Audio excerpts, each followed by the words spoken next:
Okay. Call this meeting to order at 7 o'clock.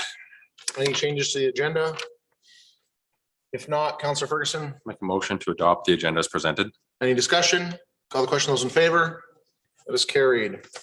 First off, we get a bunch of minutes from previous meetings. We'll start with we'll start with the ones on page 3 in our package from January 14th. Any changes, issues? Councillor Gramlich. Make a motion to accept the meeting minutes from January 14th as presented. Any discussion? Call the question. Those in favor? That's carried. Next, we got the meeting from January 18th. Councillor Brandel. I move that we accept the meeting's minutes from the January 18th as presented. Any discussion? Call the question. Those in favor? Is carried. Next week got a regular meeting from January 18th. Councillor Giroux. Make a motion to accept the minutes of the regular meeting of council, January 18th as presented. Any discussion? Call the question. Those in favor? That is carried. Next, we've got January 20th minutes on page 9. Councillor Hughes. Make a motion to accept the special meeting of council, January 20th, 2022 minutes as presented. Discussion? Call the question. Those in favor? That is carried. Lastly, on page 10 of our package, meeting minutes from January 26th. Councillor Ferguson. Make a motion that we accept the special meeting of council January 26 minutes as presented. Okay, any discussion? Call the question. Those in favor? That is carried. Okay, we'll jump right into reports and new business. Page 11, our package, and Christina's doing this one.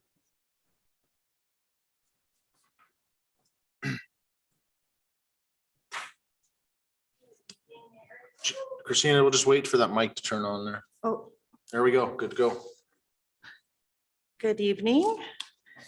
I'm here to present the report for transfer outstanding utilities to property taxes. Currently, 90 days past due is 59,618. We're recommending that council approve utility transfer to taxes for outstanding amounts up to January 19th, 2022. Letters are being sent with this utility bill as well, advising all residents that are outstanding. Usually get some pretty good success with that. So the amount usually goes down. So I can't say for sure that it will be that amount by that time. So Okay, any questions? questions from council? Going once, going twice. Councillor Brandel. I will make a motion. Be it resolved that council directs the administration to transfer utility arrears over 90 days totaling, should we say up to 59,618 as of January 19th, 2022 to their property tax rolls. Any discussion? Call the question. Those in favor? That is carried. Next, tax recovery public auction, page 13. You did receive a report back in 2021 for tax sale. Tax recovery public auction. This is a new report with some amendments. We are looking to adjourn the auction from February 25th to April 4th and advertise in the Alberta Gazette on the 15th of February, as well as the local paper. Target date would be the March 16th issue. Another update on the tax sale recovery process is there was 2 properties removed due to payment and to have been added on the property tax sale. If you look at attachment A on your document here, you will see the very last one for the parcels. This one has been added. The notice was placed on March 30th, 2021, and it will be up for tax sale April 4th. And then on the second page of attachment, if on the mobile homes, the fourth one has been added as well. And this was the default of contract. Just wanted to advise you of those two changes there. Okay.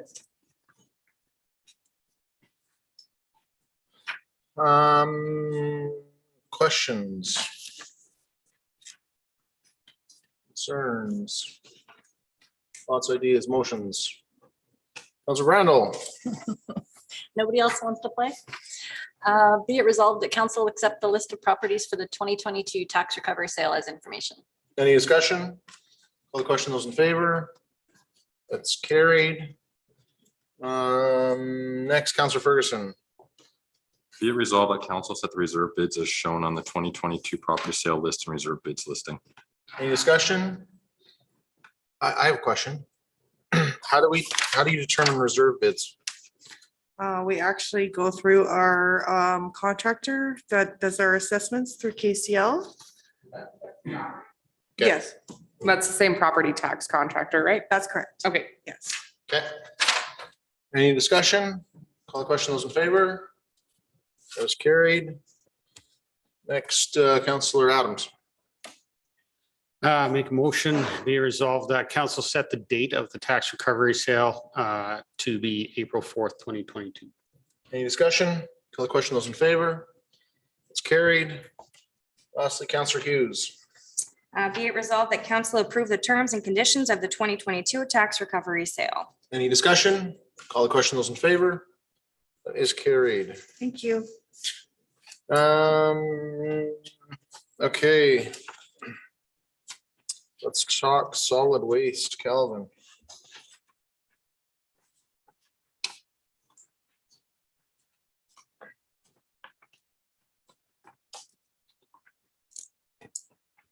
Good evening, Mayor and Council. The purpose of the report is to present council with a request for proposal for collection and disposal for solid waste from residential dwelling units and to recommend the award of the contract. The background, on December 14th, I brought a report to council and we discussed it and council requested some more information. The existing curbside and recycling and garbage for Green for Life expires on March 1st. Excuse me. After extensive research by administration and the Department of Operations, an expired memorandum that was in 2014 to 2016 between Deuce Disposal and Lesser Slave Lake Regional Landfills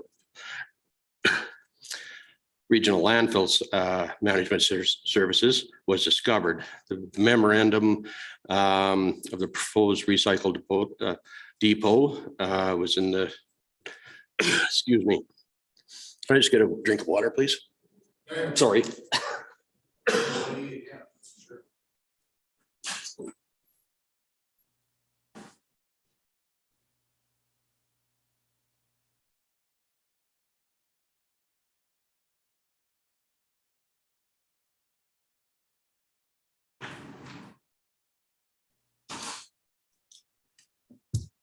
Sorry about that.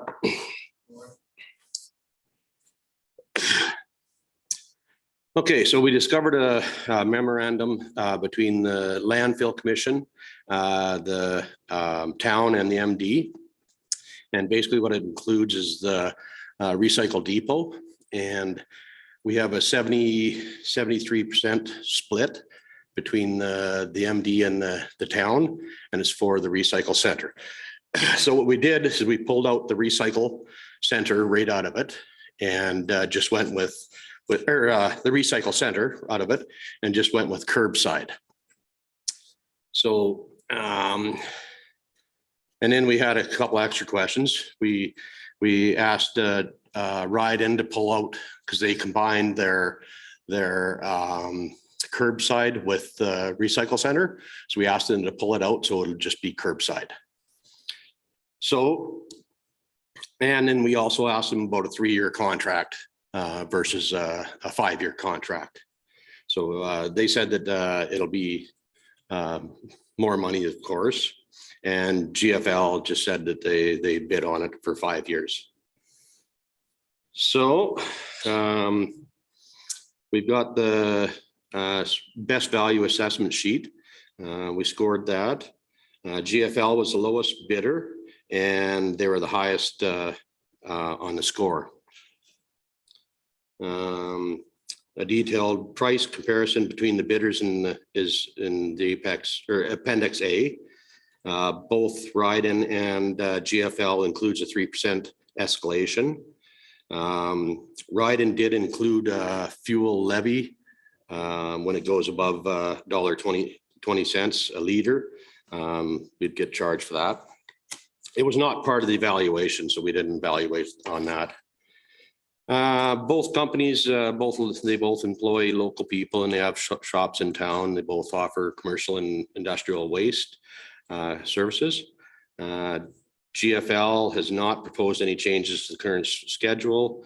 Both companies include a spring and fall cleanup as well as a Christmas tree pickup. So the options basically are council can choose to award the contract to GFL.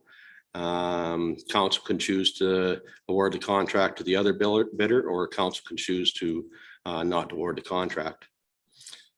The costs are summarized in Appendix A. The cost under the existing contract is $187,861.36.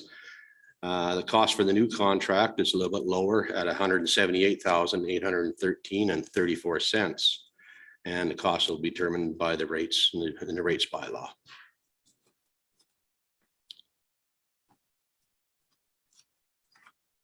So,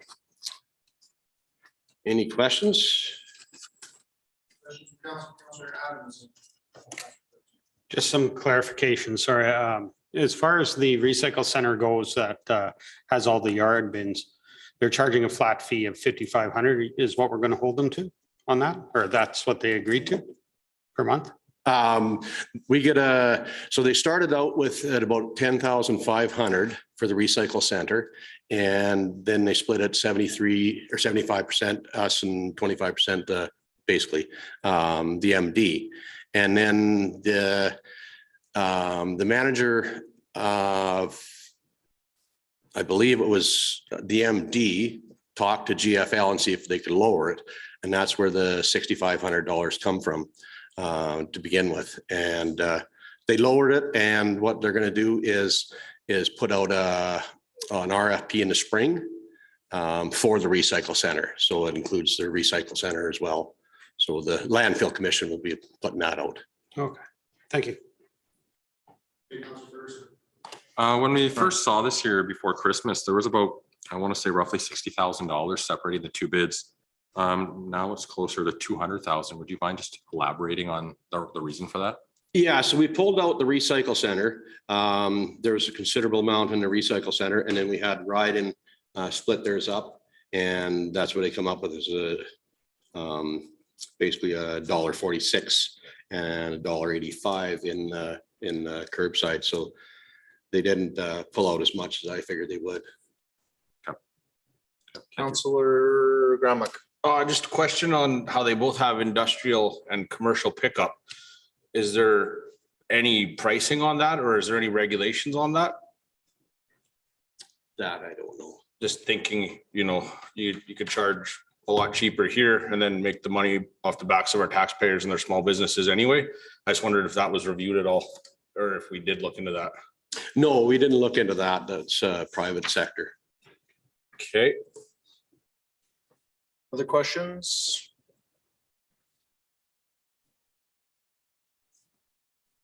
Councillor Adams. So I'd like to make a motion, council direct administration to award the garbage and recycle collection contract to GFL for 5 years. As follows. That's, oh, you need me to read it all? Okay, Oh. garbage pickup at 81 cents per week per dwelling, recycle pickup at 79 cents per week per dwelling, brush bins at $0 per week rent and $80 per dump, all to be funded from the utility billing. Perfect. Any discussion? Call the question. Those in favor? That is carried. Thanks, Kelvin. Okay, we're moving along tonight. Page 30 in our package, Cush Municipal Engineering. Good evening, your worship and members of council. The purpose of this report is to provide information to council on the received proposal for municipal engineering services. On June 9, 2020, council asked administration to prepare a request for proposal for municipal engineering services to help determine if the current cost of those services are appropriate. Administration advertised the opportunity on Alberta Purchasing Connection on April 21st, 2021. Upon closing on May 19th, 2021, 7 proposals were received from the following engineering consultant companies. The proposals were reviewed in detail by administration staff. A few discussions were held with the acting CAO to determine and verify the scoring criteria implemented was fair and appropriate. Proposals were reviewed as per the following evaluation criteria. First one was project team composition and qualification for 20%. This criteria included what are the available member resources present in the company, as well as what is the overall member experience in the company. We found out that the bigger companies like All North, Bairstow and Associates, Wood and Associated Engineering scored more because they are a fairly bigger company and they can handle multiple discipline expertise in-house, so which would require very less sub-consultation. And smaller companies like Sam Eng, Canadian Consulting and Milestone had less number of staff and would require more sub-consultation. Overall member experience, looking at all these 7 companies, varied from intermediate to highly experienced across all the proponents. Relevant municipal experience was scored at 30%. It included overall municipal experience, including any local experience, as well as if they have any standard offer agreement with other municipalities in Alberta. Having said that, Associated Engineering scored highest for standing offer agreements. They had almost agreements with 11 municipalities in Alberta, along with 5 private organizations. Local experience, Associated and Milestone, they scored maximum points, having local experience. And also there are a few other companies like Canadian Consulting, Bairstow and Wood that had experience in nearby municipalities like MDLSR, Big Lakes County, etc. Overall municipal experience across the board varied from intermediate to highly experienced for most of the proponents, except for Canadian Consulting, which is a newer company and is in operation since last 6 years. Value-added services and commitment was scored at 20%. This included any above and beyond commitments that company can offer to the municipality, as well as any innovation that can bring to a municipalities. Having said that, we looked at above and beyond commitment with respect to what kind of support they can provide directly to our operations department, as well as they have quick turnaround time for any questions that arise on day-to-day stuff, cost savings offer that they may have, etc. Companies like Milestone and Associated Engineering scored most for above and beyond commitment. And overall, every company offered some or the other, some innovative solution that would directly benefit municipalities. And the last one was proposed fee at 30%. We compared the proposed fee with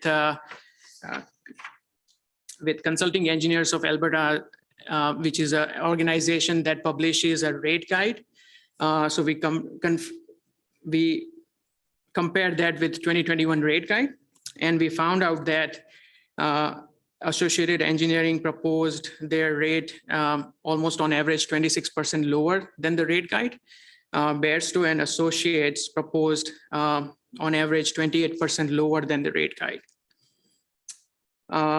Now, only looking at the price alone is a variable because we cannot estimate what level of engineer classification the company would be using. So let's say, for example, overall pricing of company A is lower than company B.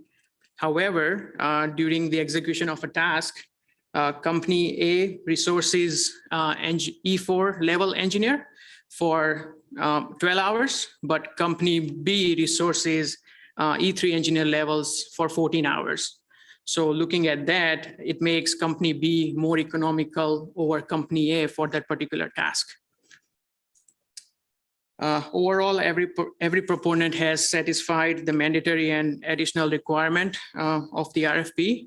Companies like AE, Associated Engineering provided thorough information with a lot of additional details, like how a typical project task is charged, which was not clearly mentioned in any other proponent's proposal.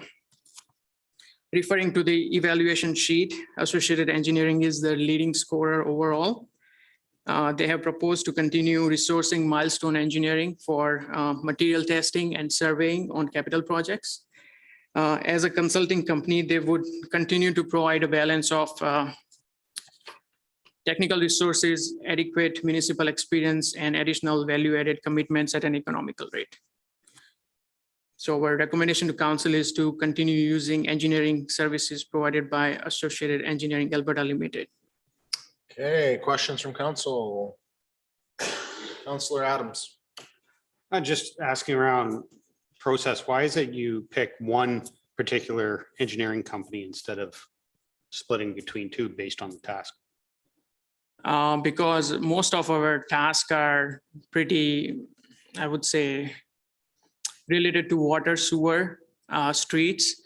And sometimes we have geotechnical discipline, but most of the time is only like water, sewer, and road side of it. And we believe if you don't have multiple kind of like more disciplines to look at, then it's better to just have it with one company. Okay, thanks. Yeah. Other questions, comments? Motions, Councillor Gramack. Make a motion that council directs administration to continue using the engineering services provided by Associated Engineering Alberta Limited. Any discussion? Call the question. Those in favor? Is carried. Thanks, Kush. Thank you. Okay. Next, emergency siren report. Gary. Good evening, your worship and council. This report is just to provide information on the status of the emergency siren and make some recommendations on that. Of course, the emergency siren was installed in 2014 after the 2011 wildfire. It's essentially a siren mounted on a pole northwest of the government center building adjacent to 3rd Street Southwest. And when it's activated, the emergency siren sounds and rotates to broadcast the sound around our community. It can be turned on manually, remotely, and automatically. We also have a policy, the emergency siren policy, which dictates when it's used and how often it's tested and so on. We've identified a few pros and cons in the report. Certainly the pro to having the emergency siren is it provides an alternative warning system to notify people in the community of an emergency. The siren also does not require residents to subscribe to any particular service or register their cell phones or anything like that. It's a standalone independent feature. However, we've encountered numerous issues and challenges with the siren over the years. First off, the siren was designed to be operated in southern United States, more so as a tornado warning system, and is subject to freezing in the wintertime, often requiring it to have significant maintenance in the spring. I think on average, we've been spending around $1,500 a year since it was installed, maintaining it and doing work on it every spring to make sure it's operational, with the largest expense happening a few years ago where we actually spent $10,000 on it trying to rebuild and get it to be functionable in a broader range of temperatures. Of course, administration also spends time each month testing the siren, and and going through that does eat up a little bit of staff time. Anecdotally, we've also heard reports that residents report that the siren cannot be heard in all areas of town, especially in the southeast. Of course, noise is affected by atmospheric conditions, air pressure, wind, and so on. So there's lots of variables as to why that may or may not be the challenge. One of the other challenges that the emergency siren is that there's no immediate messaging on what the emergency is when the siren sounds. So the siren sounds, people have to go look elsewhere for instructions of what to do.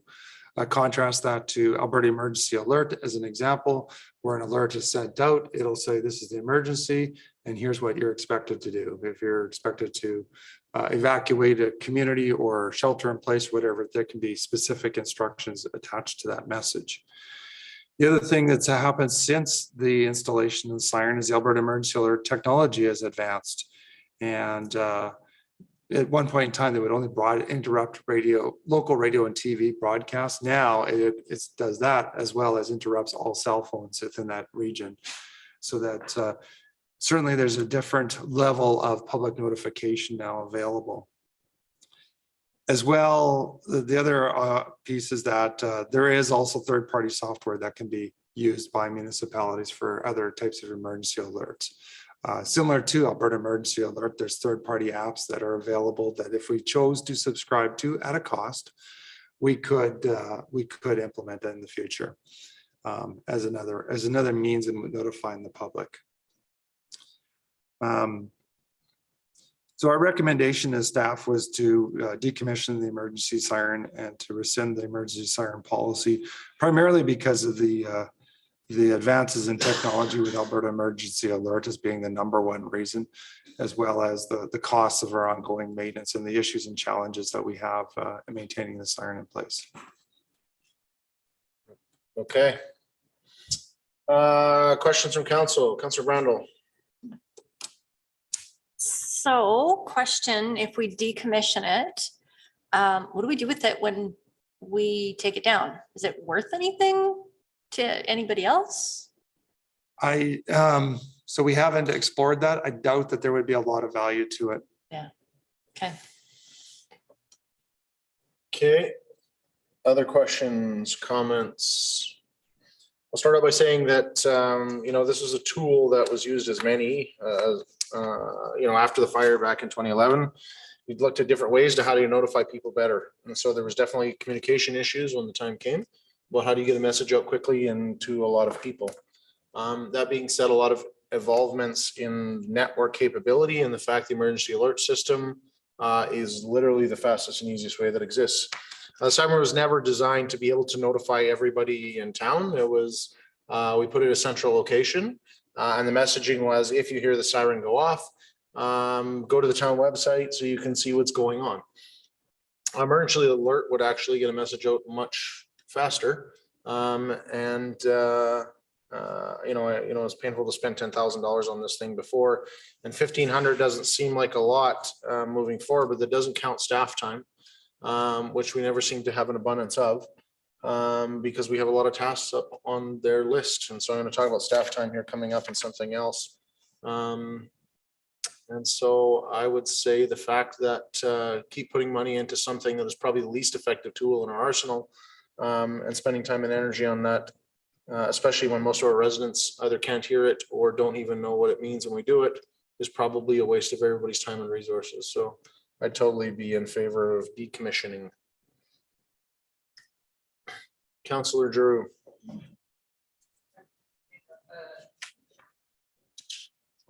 There we go. I was just going to say that I think that the siren causes more confusion than it does helpfulness. And so I would like to make a motion that council directs administration to decommission the emergency siren, and council hereby rescinds the emergency siren policy. Any further discussion? Call the question. Those in favor? That is carried. Okay, let's jump into correspondence. We got a letter from High Prairie School Division with an invitation to meet. For clarification, we were also sending out letters to meet, but apparently we got theirs before ours went to them. Is that correct? Okay, so this is what we wanted to achieve anyway, so that sounds great. So I'd recommend that, Joanna, could you send out kind of some potential dates to council, see what works with everybody's everybody's calendar in March.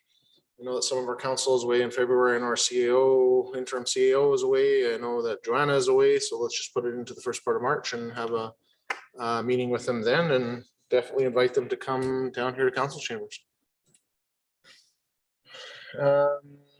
Because we already made a motion to meet in the past, we don't need another one here. This is just for information. And so I'll keep going. Mayor's Corner. We got a big meeting coming up with intermunicipal. Number of topics on there, or start our discussions in regards to our intermunicipal agreements that are both expiring here at the end of the year. Been some big discussion about tourism and the visitor information center and what we should be doing with that, as well as getting new councils on both sides up to speed on some of the costs and the budget impacts of the intermunicipal agreement and fire services agreement for 2022. That meeting is supposed to be tomorrow, but it's postponed and we'll go next week instead. Been a lot of calls and emails and things back and forth about figuring out the best process for some of those things, and some discussions between Maria and myself. We got some waste meetings and health coming up. Councillor Drew and I spent some time with some of the members of the hospital last week to get a little bit of feedback on what was working or not working in some of our health committee meetings, set up a little bit more of a strategy for our next one and a process that makes a little bit more sense. So that was kind of a great little meeting, but it did highlight the opportunity that sometimes we just need to say thanks to some of the staff for the hard work that they do out there. And so we were invited to jump on a Zoom meeting there last week for one of their staff meetings, and just had an opportunity to say, as a health official, it's been a very taxing time. Hasn't been super fun. And I would say that people are not at their best, most accommodating and most patient selves lately. And so I just wanted to say thanks for everything that they did, and that sometimes it might not feel like they are supported, but I think on behalf of the community that they're doing an amazing job. Things are looking really well in regards to our physician recruitment, and I want to thank them a ton, because they actually have been reaching out and helping a number of surrounding communities that are finding the opposite experience. But we're starting to see some definite need, and we have some vacancy in the nursing piece. And so I was literally like reaching out to some of my relatives that are in the nursing field last week to say, please share this to some of your contacts. A couple of my cousins just graduated within the last couple of years and said, hey, can you send this to any of your contacts at U of A? They have like a bulletin board. Can you get the message out? There's some stuff going to Red Deer College. And so Jordan and I were going to connect, but I was going to send something out in a video, just like, as non-innovative as this sounds, I would say to the community, if you have friends, if you have relatives, you have people that might be interested, you have people that are graduating or coming up, Slave Lake needs nursing staff. Please tell them to send us our way. And there are incentives for coming to Slave Lake in regards to a northern allowance pay. I'm not the best one to ask about that, but it is posted online. You can see it there. I'm going to work with Jordan to get some proper messaging out there. We're going to share that on our town website as well. But if you got family or people that that are in that field, please send them our way.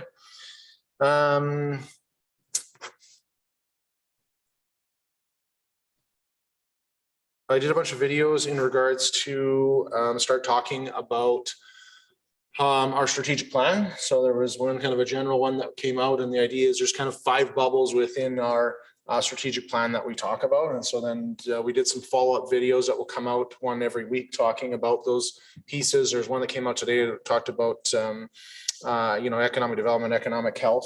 And so I kind of talk about some of the things that were under each of those bubbles in our strategic plan, and start to roll those things out and understand what they mean. So you start to see a lot of more Mayor Vlog pieces coming out. Also, we'll be working on this week on some ones in regards to budget.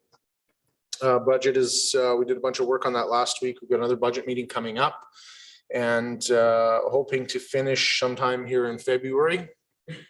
We need to start communicating what we're working on there with public, so that one is top of mind as well. Along with that, Gary and Joanna and I met today to talk about process of how we do some of our council meetings to make it a little bit better, a little more structured.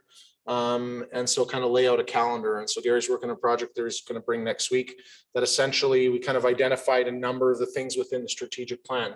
So example, one of the things that we've talked about in the strategic plan is Fournier Place. That, you know, we'd like to understand what we're going to do with that. So the idea is, okay, what do we actually need to accomplish that? Well, we would need to, can we look at the development guidelines that are behind the scenes, bring that forward? Can we understand what the lot sales are priced at right now? Where's the appraisal? When was the last time it was done? How many lots have sold? How many are vacant? So we have some kind of baseline data and then discuss that, because the committee of the whole meetings over time we've migrated into, it's just kind of a business meeting. We need to get away from that a little bit and get back into committee of the whole, which is the second meeting, is for debate and discussion and provide direction. And a business meeting is to make motions and carry out business. And so, you know, I think those, myself or the deputy mayor that's doing the agenda, needs to do a better job of pushing off business from those committee of the whole meetings so we can have those discussions. So we identified a number of these bubbles that had to come, and I just say Fournier Place as an example. And so then the idea is to kind of have administration have a 3 to 4 month calendar to see which ones are coming in what items, bring it to council so that we know when, which topic we're discussing at what time. And if there's administration pieces that are needed behind the scenes, that they have time to put those pieces together and just be a little bit more strategic out of the meetings that we have. And so Gary's doing a little bit of work on that to kind of lay out a calendar or a map, and is going to bring it with council next week. And he's already pointing at Joanna, so it's a team effort there. Joanna's got the look like don't point at me.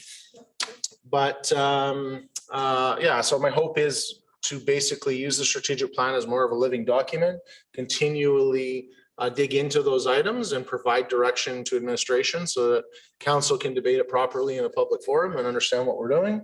And then we can prepare for them ahead of time. And it's just not just something that all of a sudden you find out on Friday, okay, we're talking about Fournier Place on Tuesday, which is typically a big discussion. One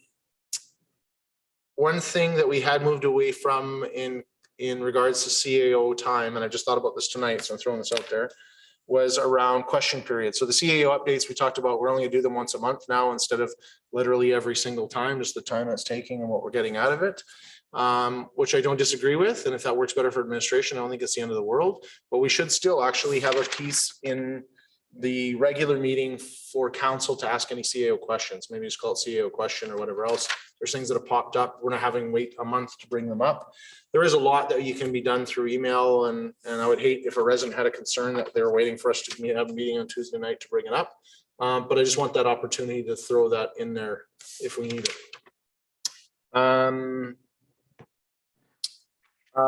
In regards to that, you know, I made a comment about staff time. And so, you know, I stopped in to see Jordan today to do some stuff. His plate was pretty full and we're booked to do some video stuff later in the week.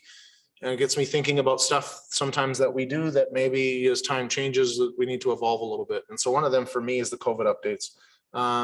You know, theoretically, every single day we're putting this information that AHS already puts on their system. And telling people where the numbers are at and what's going on. It doesn't take an abundance of Jordan's time, but it does take some time. And realistically, Alberta Health Services is now telling us not even to go get tested. So realistically, what do those numbers have any value in anyway? So I think if people still want those numbers, I think they're available on AHS, who is the one that, you know, collects that data and puts it out there. But I think we should stop wasting our staff's time putting that stuff in there, because realistically, I don't think they mean a whole lot anymore. Any thoughts on that? Disagreement? Okay, Councillor Adams.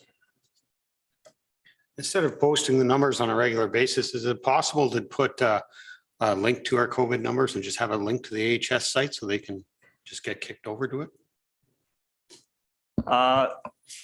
Whenever I posted them, I did include the link. I could do that and have it pinned somewhere in a central location as well, if that'd be more preferable.